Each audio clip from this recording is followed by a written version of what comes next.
Welcome back to another episode of Play Action Fantasy Football. Cameron here. Got the wide receiver rankings. Let's go ahead and jump right into this. Kicking us off, we got number one, Stefon Diggs versus the Giants.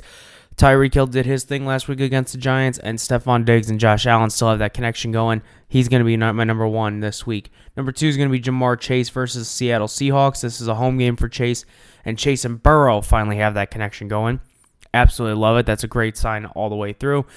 Jamar Chase on a historic performance against the Cardinals. Let's see if we can continue that against the Seahawks. How about number three, Tyreek Hill versus the Panthers? Panthers have a better pass defense than most people think. Now, Tyreek Hill is Tyreek Hill. Let's just be honest about that.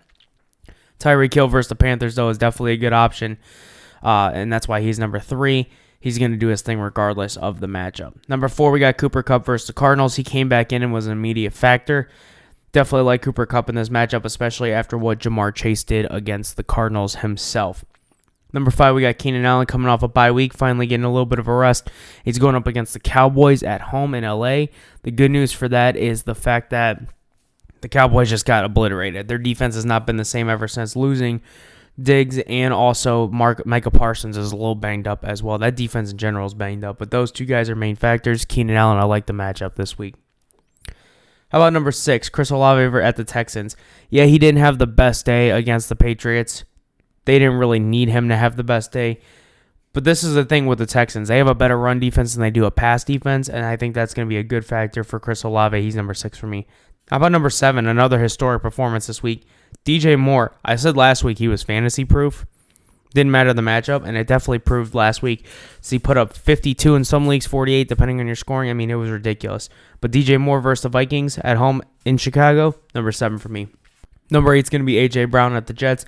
Jets do have a good pass defense, but overall, not too worried about it. We'll see what happens with this one. Devonta Smith has definitely been a kind of on the back burner in this one, as A.J. Brown is finally getting that connection with Hurts, and we love to see that. Obviously, you'd like to see them both, depending on who you have in fantasy, but as of right now, A.J. Brown is the guy. Number nine, Calvin Ridley finally making a bounce back against the Bills. Now, the Bills did have a lot of banged-up players and actually had a couple guys leave that game in London. But Calvin Ridley was a big factor in third down, and Trevor Lawrence is finally seeming to trust him, which is a great factor here. Calvin Ridley's number 9. How about number 10, Jalen Waddle versus the Panthers? A guy who just came back. He did need that touchdown to give him a little bit of a push to make him a start, or at least a cautionary start to a start in Week 5. However, he's going to have another good opportunity here against the Panthers. Number 11 is going to be Amon-Ra St. Brown. He was out last week in this matchup, though, against the Bucs. I do like his chances of coming back, and he's going to get the ball regardless. Josh Reynolds had a great game. However, this is St. Brown's. He's the number one guy for them. Continue to have him in this top 15. Number 12, Puka Nacua versus the Cardinals. Absolutely love this. Puka Nacua is definitely going to be able to coexist with Cooper Kupp, and that is a great news if you picked him up and started him first 4 weeks, because he's able to be thrown in as a wide receiver 2 or flex, depending on who you have. Number 13, CeeDee Lamb at the Chargers. Chargers have an absolute terrible pass defense, and after the performance that the the Cowboys had against the 49ers, this needs to be a bounce-back game for CeeDee Lamb. Hopefully he can start producing those wide receiver 1 numbers that most people probably drafted him in the second or third round. Number 14 is Brandon Ayuk at the Browns. Brandon Ayuk is going to have a decent chance. I don't want to say too tough. These 49er team is absolutely dominant, and going up against Cleveland, who has still one of the best defenses in the league, it's going to be tricky to see how this goes. But Brandon Ayuk, I mean, you got to be able to do something here, especially because the main goal for the Browns is probably going to be to try to stop Christian McCaffrey, which I don't think that's possible. But still, it's going to be a good opportunity to start throwing the ball a little bit more. And Brandon Ayuk at the Browns is number 14. 15, Devontae Smith versus the Patriots. Definitely a good opportunity here, as Jimmy G will be going up against his former team in the Patriots. So if anyone knows Bill Belichick, it's going to be that guy. Devontae Adams, is definitely going to be a big factor in this game. Number 16 is going to be Jordan Addison at the Bears. Now, if you haven't been paying attention to this already, which I hope you are, Justin Jefferson left with a knee injury. And if that is the case and he can't play this week, which is why he's off my rankings as of right now because of injury, Jordan Addison at the Bears is going to be the wide receiver 1 for them. I don't think KJ Osborne's going to be. I think it's going to be Jordan Addison, and that's why he's sitting at 16 right outside that top 15. Moving on to number 17, Adam Thielen. He definitely seems like he's starting to become a fantasy-proof player as well. Seems like there's no factors that are going to stop him. He is up against the Dolphins, who are not great up against the pass. This is a good opportunity to see if he can continue thriving the way that he has so far this year. Number 18 is Christian Kirk. He's definitely the guy that is getting most of the looks from Trevor Lawrence. He's up against the Colts. However, just seemed like he was kind of double teamed more against Buffalo this past week, and I expect the Colts kind of tried their best to shut out Kirk. A lot of post out routes, stuff like that for Calvin Ridley, which allowed him to get more of those targets, especially on third down situations. Christian Kirk is going to be number 18 for me. I think he could have a decent game. I just don't want to put him any higher. Number 19 is going to be Gabe Davis versus the Giants.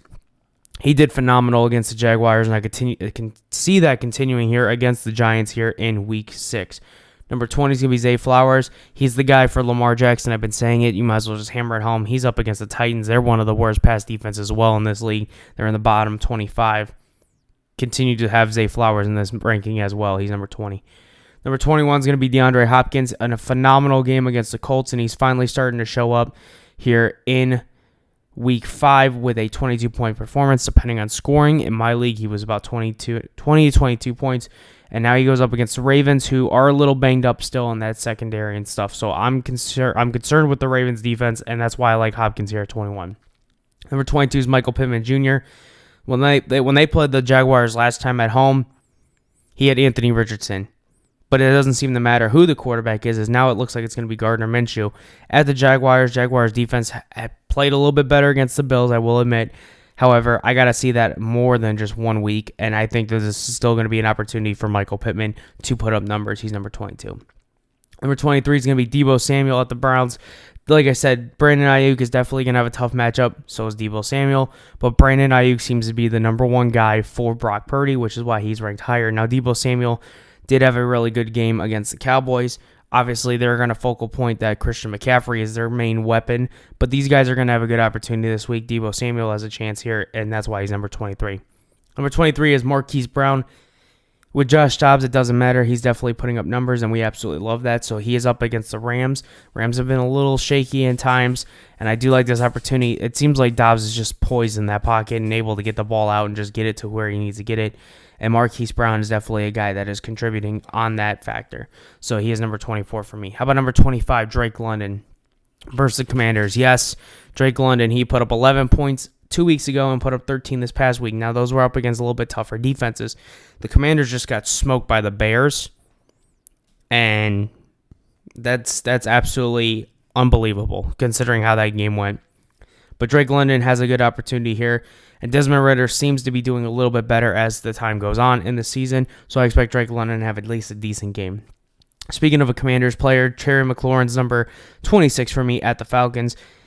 Didn't really get a whole lot of targets. Seemed like he was kind of locked down. I don't know how you can lock a guy like that down, especially why he has the nickname Scary Terry. He has not been scary so far a lot this year. We need to see that back.